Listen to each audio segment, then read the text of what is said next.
E quando seu paciente não quer tomar as medicações que você prescreveu, mesmo tendo claro benefício, tipo um paciente coronariopata crônico, você está prescrevendo aspirina, estatina. E agora? O que é que você faz?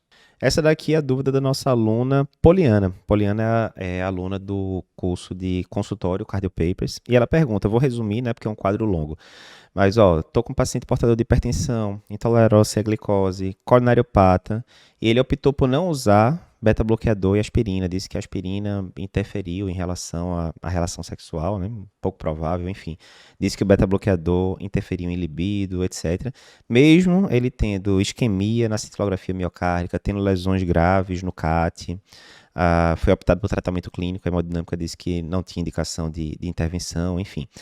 E aí ela pergunta, e agora, José, o que é que eu faço, né? Orientei o paciente quanto ao risco que ele assumiu por suspender essas medicações, né? O paciente não quer usar aspirina, não quer usar beta-bloqueador e por aí vai. Antes da gente ir pro vídeo, só um lembrete, né? Você tá vendo aqui esse vídeo no YouTube. Se você não tá inscrito ainda no nosso canal do YouTube, você tá de brincadeira, né? Todo dia tem conteúdo novo aqui, gratuito, cardiologia na prática, que você precisa saber. Então, se você não tá inscrito ainda, clica aqui embaixo em inscrever-se no canal para você não perder nenhuma novidade. E aí, o que é que você vai fazer em relação a isso? Isso tende a deixar a gente muito angustiado, realmente, né? Vê, a gente como médico, a gente sabe, né, através do conhecimento técnico, o que é o melhor para o paciente de forma geral, né? Por que de forma geral? A gente sabe que cada paciente é um paciente, né? Na hora que você prescreve, por exemplo, uma estatina para um paciente coronariopata crônico, né? Quer dizer, pelo estudo 4S, por exemplo, que é lá do começo da década de 90, que reduziu em 30% a mortalidade do paciente, né? Então, se eu não me engano, a mortalidade caiu de 12% para algo como 8, 9%. Um benefício muito claro, né? Muito claro, mas, de forma geral, a gente não pode esquecer de que você tem que tratar vários pacientes para ter um benefício, né? É aquela velha história de cada 100 pacientes que você está tratando, vários não vão ter benefício palpável com a medicação. Por isso que a gente fala em média, né? Uma discussão mais filosófica, mas tudo bem. O fato é o seguinte: você, como médico, tem o conhecimento técnico, você sabe que intervenções, quer sejam farmacológicas, quer sejam procedimentos, mudanças de estilo de vida, tem o potencial de trazer benefício para o paciente. Exemplo, coronariopata crônico. Acabamos de falar, do estatina tem uma diferença bastante relevante. A beta-bloqueador, no paciente que já teve infarto prévio, por exemplo, também tem diferença relevante. Aspirina, e assim por diante. Mas o paciente chega e fala, olha, eu tive efeito colateral com isso, não sei o quê, eu não tô afim de usar, simplesmente não tô afim de usar a medicação XYZ e ponto final. E agora, o que é que você faz? Então, primeira coisa, né? Você tem que lembrar que o centro da medicina não é o médico, é o paciente. Isso é uma coisa meio óbvia, mas várias vezes a gente esquece, né? Então, no final das contas, né, você está ali como um consultor do paciente, né? Imagina, né? Eu vou fazer uma analogia aqui meio grosseira. Você está lá você não entende bem de carro, seu carro está fazendo um barulho X, alguma coisa do tipo, tal, você leva ele no mecânico, e o mecânico fala, olha, tal peça está desgastada, a gente vai ter que trocar, etc.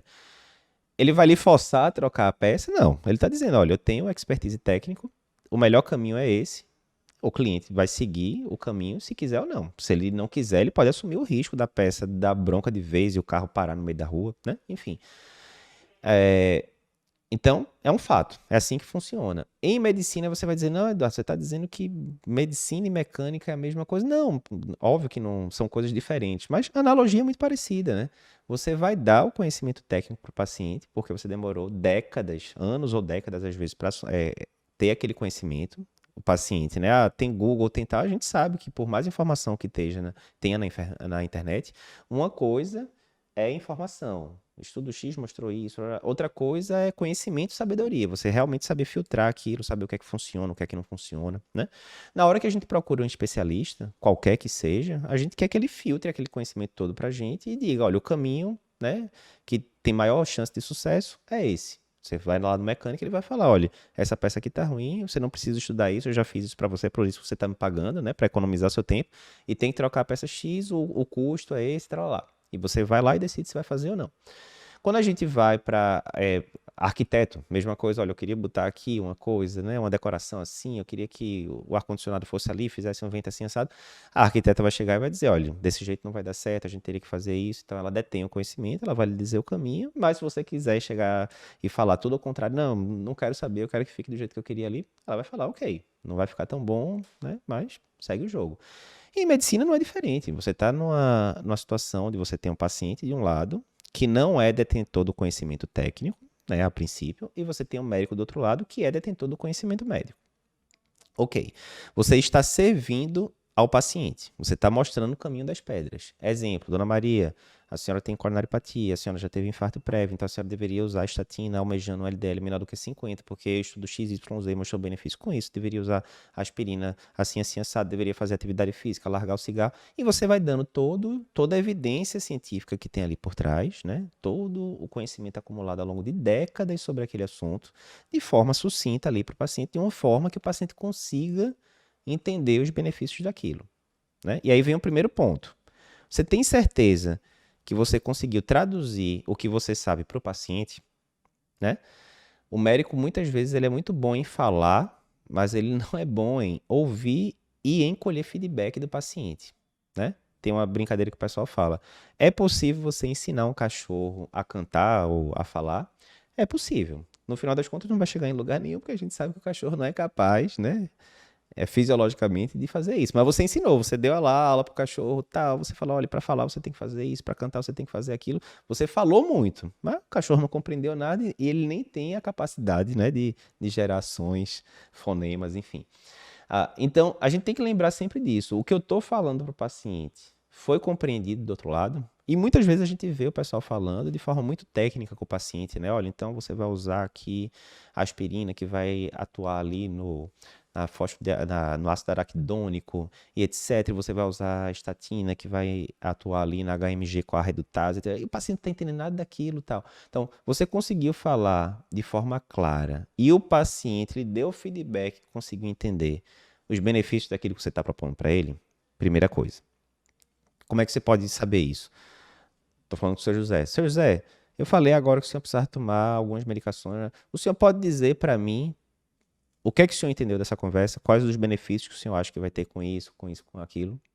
É o primeiro ponto. O paciente realmente entendeu? Muitas vezes o paciente não entendeu. Ele está dizendo que ele não vai usar aquela medicação XYZ porque ele diz que começou a usar aspirina e teve disfunção sexual, que a gente sabe que não é um efeito colateral, né, relatado de forma comum da aspirina. Então ele está vendo um possível efeito colateral, que muitas vezes foi um fator confundidor ali, não teve nada a ver uma coisa com a outra, e ele não está entendendo bem o benefício. Então, você explicou bem o benefício, né? Você quebrou a objeção de que não, a aspirina não costuma estar associada com disfunção sexual, então talvez tenha sido outra medicação, talvez até o beta-bloqueador de fato. Então, ficou claro isso para o paciente? Primeiro ponto, né? E aí aquele é o poder da comunicação. Muitas vezes o médico tem lá o conhecimento técnico na cabeça, mas ele não foi treinado tão bem em comunicação para saber passar aquele conhecimento para frente, né?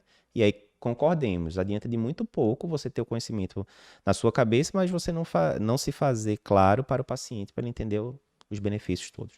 Então, primeiro ponto isso. Mas digamos, não, você falou bem direitinho e o paciente está, né, ele não quer papo. Ele fala, olha, tenho certeza que foi a aspirina que deu disfunção sexual. O beta-bloqueador, a gente já tentou aqui 3, 4 tipos, mas eu me sinto mal na hora que eu uso.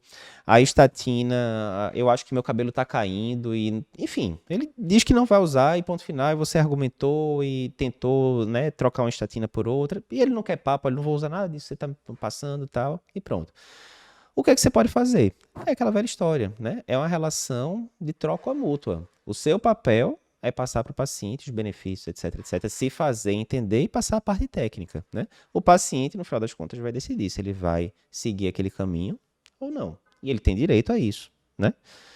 O que é que você tem que ter cuidado nesses casos, né? Cuidado com a contratransferência, né? Às vezes você vê isso como um ato de desmerecimento do paciente, como se ele não estivesse acreditando em nada do que você está falando, né? E às vezes o médico começa a se exaltar, ficar meio agressivo, isso não vai ajudar em nada, né? Então você fala de forma muito clara, Sr. José, olha, o caminho que a gente propõe é XYZ por causa disso, disso, né?